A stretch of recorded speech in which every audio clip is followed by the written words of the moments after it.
नमस्कार साथियों, बहुत बहुत स्वागत आप सभी का एनसीईआरटी ऑन टिप्स के इस ब्यूटीफुल यूट्यूब प्लेटफॉर्म पर। तो कैसे हैं आप सब लोग? आशा करता हूं आप सभी बेहतरीन होंगे और जिस स्थिति में अभी हैं उससे और ज़्यादा बेहतरीन करने की कोशिश में होंगे। और स्ट्रगल आप सभी के सामने फेस हो रहा होगा और आप सभी जो है वो उस स्ट्रगल से मजबूती से अभी लड़ाई लड़ रहे हैं। 2 महीनों का समय शेष है, ज़्यादा टाइम भी नहीं है और इस समय मोस्ट ऑफ डिप्रेशन, ये एंजाइटी, ये सारी चीज़ें आती हैं सामने स्टूडेंट के।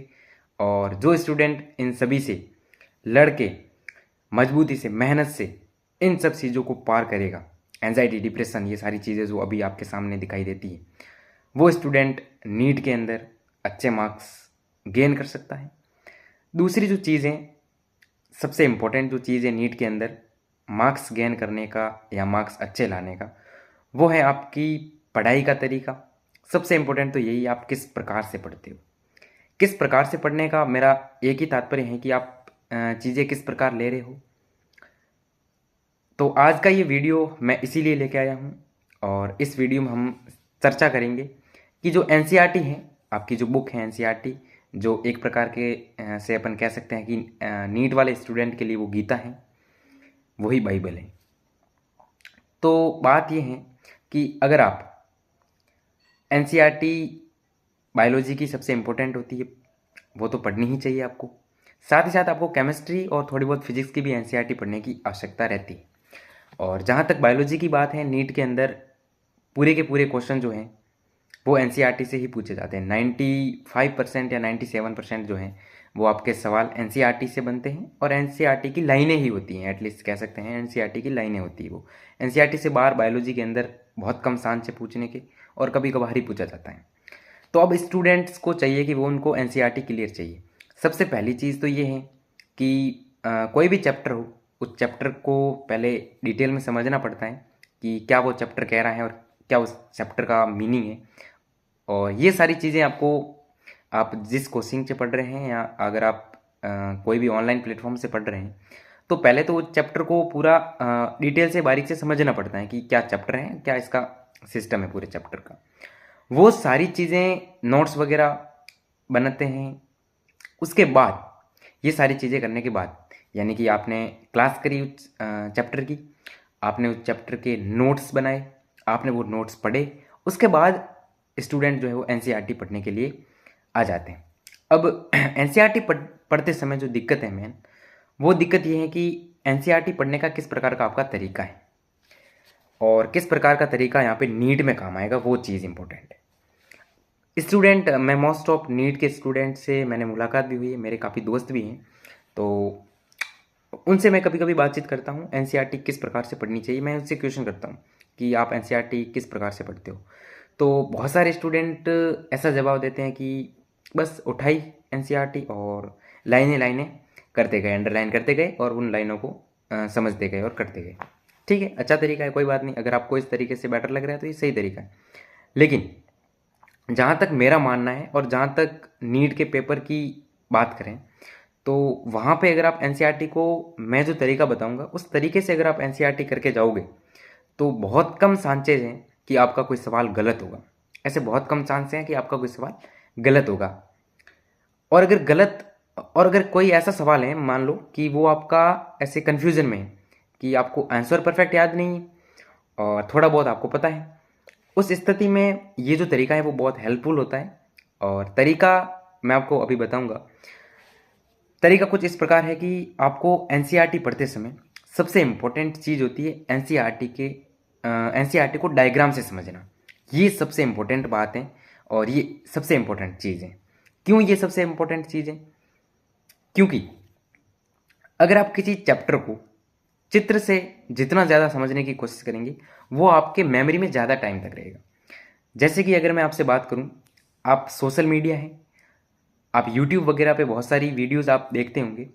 जब आप सोशल मीडिया पे, अगर मैं बात करूं रील्स की, आजकल जो ट्रेंड चल रहा है रील्स का, अगर मैं रील्स की बात करूं तो आप रील्स स्क्रॉल करते हो और आप कोई रील्स हैं जो पूरी देख रहे हो, वो रील्स आपको हाथों हाथ दिमाग में छप जाती है और वो लॉन्ग टाइम तक याद भी रहती है। अगर कोई रील्स मैं आज देखता हूँ तो आज से काफ़ी समय बाद, महीने भर बाद या 7 8 10 15 दिन बाद भी अगर मेरे से कोई पूछेगा कि ये रील्स हैं, तो मेरे को फटाफट याद आ जाएगा कि हाँ, ये तो मेरी देखी हुई रील्स।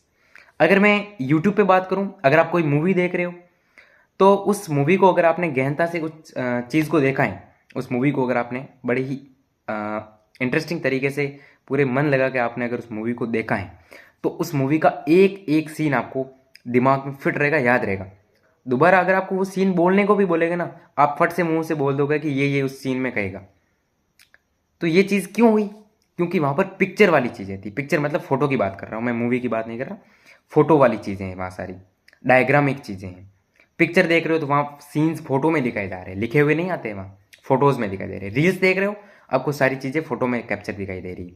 तो इसका मतलब ये हुआ कि अगर कोई भी चीज़ फोटो या डायग्राम में है, उसके जरिए अपन मेमोरी को इम्प्रूव कर सकते हैं।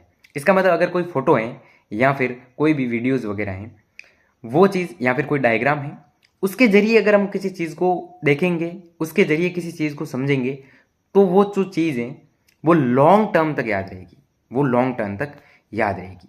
इसका मतलब यही अगर फॉर्मूला एनसीईआरटी पे अप्लाई करें, तो अगर हम देखें तो एनसीईआरटी के बायोलॉजी के जितने भी चैप्टर हैं, सारे के सारे चैप्टर के अंदर फोटो तो है ही। ऐसा कोई चैप्टर नहीं है जिसके अंदर फोटोज़ वगैरह नहीं है, हर चैप्टर के अंदर फोटोज़ हैं। अब कुछ चैप्टर्स हैं जो फोटो वाला जो मेरा मेथड है ये काम नहीं करता, लेकिन 90% जो चैप्टर है उसके अंदर ये मेथड काम करता है। जैसे अगर आपकी मॉर्फोलॉजी हो गई, आपकी एनाटॉमी हो गई, आपके जो चैप्टर हैं ह्यूमन फिजियोलॉजी वाले, सारे के सारे चैप्टर, आपकी 12th के रिप्रोडक्शन के चैप्टर, और उसके बाद आपके जो है बायोडाइवर्सिटी वाले, वो इकोलॉजी वाले चैप्टर, 20 के जो चैप्टर हैं डीएनए वगैरह वाले, जेनेटिक्स वगैरह, बायोटेक्नोलॉजी, हर एक के अंदर आपके चित्र हैं, हर एक के अंदर आपके डायग्राम हैं। अब क्या फ़ायदा है इस चीज़ का? अगर कोई भी चीज़ अगर आप डायग्राम तरीके से समझते हो तो वो तो लॉन्ग टर्म तक याद रखती है। जैसे कि आपका जो है श्वसन वाला चैप्टर है, ह्यूमन फिजियोलॉजी का जो चैप्टर है, breathing and exchange of gases, उसको अगर आप उसके अंदर बहुत सारी चीज़ें दे रखी हैं डायग्रामिक तौर पे, अगर उन चीज़ों को, तो वहाँ पे अगर आप देखें तो आपके पास फेफड़ों का चित्र है, और आपके पास एक डायग्राम है ऑक्सीजन वियोजन वक्र। उसके बाद आपके पास गैसों के विनिमय से रिलेटेड एक डायग्राम दे रखा है, और अंतःश्वसन और निःश्वसन का डायग्राम आपके सामने दे रखा है एनसीईआरटी के अंदर। तो अगर आप उस टेक्निक को, या जैसे अंतःश्वसन और निःश्वसन का बहुत प्यारा डायग्राम दे रखा है एनसीईआरटी के अंदर, अगर आप अंतःश्वसन और निःश्वसन पूरे के पूरे पैराग्राफ को बिना पढ़े अगर आप उस चित्र से समझ लोगे, उसके अंदर जो एरो दे रखे हैं उससे कॉन्ट्रैक्शन या कब संकुचन, कब शिथिलन, ये चीज़ें अगर आप डायग्राम से समझोगे, कब वायु अंदर आ रही, कब वायु तीर से, तो ये चीज़ आपको ज़्यादा समय तक याद रहेगी। थोड़ा सा आपको कॉन्सेप्ट पढ़ना पड़ेगा बस, उसके अलावा चित्र से क्लियर। अब जो ट्रैक हैं गैसों के विनिमय का, कि फेफड़ों से कहाँ जाती हैं, फिर कहाँ हर्ट वगैरह है ना, ये सारी चीज़ें अगर आप उस डायग्राम से क्लियर करोगे तो आपको याद रहेगी, फिर आप पैराग्राफ आराम से पढ़ के कर सकते हो, कॉन्सेप्ट क्लियर हो जाएगा आपका। उसके बाद जैसे हर्ट वाला चैप्टर है तो हर्ट का डायग्राम से आप कर सकते हो, ठीक है। हर्ट के अंदर भी बहुत सारी चीज़ें डायग्रामिक है। ह्यूमन फिजियोलॉजी के तो हर चैप्टर में बिना ऐसा कोई चैप्टर ही नहीं जिसके अंदर डायग्राम नहीं हो सकता। मुझे तो ऐसा लगता है कि एनसीईआरटी के बायोलॉजी के 99% जो चैप्टर है उसके हर एक के अंदर डायग्राम है, और ये चीज़ आप सभी को पता है और मुझे भी पता है, ठीक है। उसके बाद डायग्राम वाला तरीका बहुत बेटर था। उसके बाद डायग्राम को एक बार एनालिसिस करने के बाद, और इन सब के लिए एक ज़रूरी चीज़ है कि आपको चैप्टर के बारे में आइडिया होना चाहिए। आप सीधे अगर आप डायग्राम में देखने जाओगे तो वो कॉन्सेप्ट आपको समझ में ही नहीं आएगा। आपको थोड़ा बहुत पहले नोट्स पढ़े हुए होने चाहिए। आपको किसी भी कोचिंग या कहीं से भी, आप जहाँ से पढ़ रहे हैं सेल्फ स्टडी से भी, तो आपको पहले वो कॉन्सेप्ट समझना होगा। उसके बाद आप एनसीईआरटी पे आओगे, और उसके बाद आपको डायग्राम से पहले समझना है। उसके बाद जो एनसीईआरटी के अंदर थ्योरी दे रखी, उन थ्योरी को पढ़ना है। आपका जो सवाल है एक भी इस तरीके से गलत नहीं होगा। मान लो आपने थ्योरी पढ़ ली, कि अगर आपने डायग्राम पहले देखा है और उसके बाद थ्योरी पढ़ी है, तो पहली चीज़ तो ये होगी कि नीट के अंदर आप एग्जाम हॉल के अंदर बैठे और आपके सामने एक ऐसा क्वेश्चन आ गया है जिसको आप थॉटिकली थोड़ा बहुत याद कर पा रहे हैं, लेकिन डायग्राम रूप से देखें तो आपको पूरा याद है, तो वहाँ से वो क्वेश्चन आसानी से हो सकता है अगर आपको डायग्राम याद है।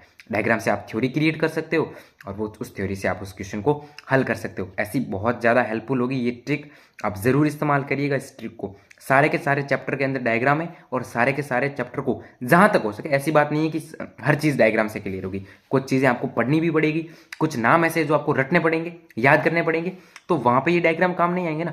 जहाँ जहाँ डायग्राम का यूज़ हो रहा है वहाँ आप 100% डायग्राम का यूज़ करो, 100% इस चीज़ का आपको फ़ायदा मिलेगा। नहीं मिले तो बोलना मेरे को। आप इस ट्रिक को ट्राई करके देखो और उसके बाद क्वेश्चन लगाओ, एक एक क्वेश्चन बनेगा आपका, चाहे वो नीट के PYQs हो चाहे MCQs हो, बनेंगे, कंफर्म बनेंगे। आप इस ट्रिक को एक बार ज़रूर इस्तेमाल कीजिएगा। और आज के लिए इतना ही। इस वीडियो में अगर आपको कुछ इन्फॉर्मेटिव लगा हो, अच्छा लगा हो, तो इस वीडियो को लाइक ज़रूर कीजिएगा। और अगर चैनल पर आपने विजिट किया है, अगर चैनल की चीज़ें पसंद आई हैं, NCERT हाईलाइट सीरीज़ हम आपके लिए लेके आ चुके हैं, जिसके अंदर बायोलॉजी की पूरी NCERT, चाहे वो बॉटनी हो चाहे जूलॉजी हो, पूरी NCERT आपको एक एक लाइन आपको समझाई जा रही है, तरीका बताया जा रहा है, क्वेश्चन बताए जा रहे हैं नीट के इंपॉर्टेंट, और साथ ही साथ PYQs कराए जा रहे हैं, MCQs करवाए जा रहे हैं। आप चैनल पर विजिट किया है आपने, तो एक बार उन चैप्टर्स को आप देखना, किस प्रकार का तरीका है, कैसा है। अगर आपको अच्छा लगे, नहीं बोल रहा हूँ मैं, अगर आपको अच्छा लगे तो एक बार आप ज़रूर जो है वो अपना सपोर्ट दिखाना, अपना छोटा भाई समझकर आप दिल से जो है वो सपोर्ट करना। Thank you so much. मिलते हैं अगले वीडियो में नई जानकारी के साथ, नए टॉपिक के साथ। Thank you so much. Bye bye.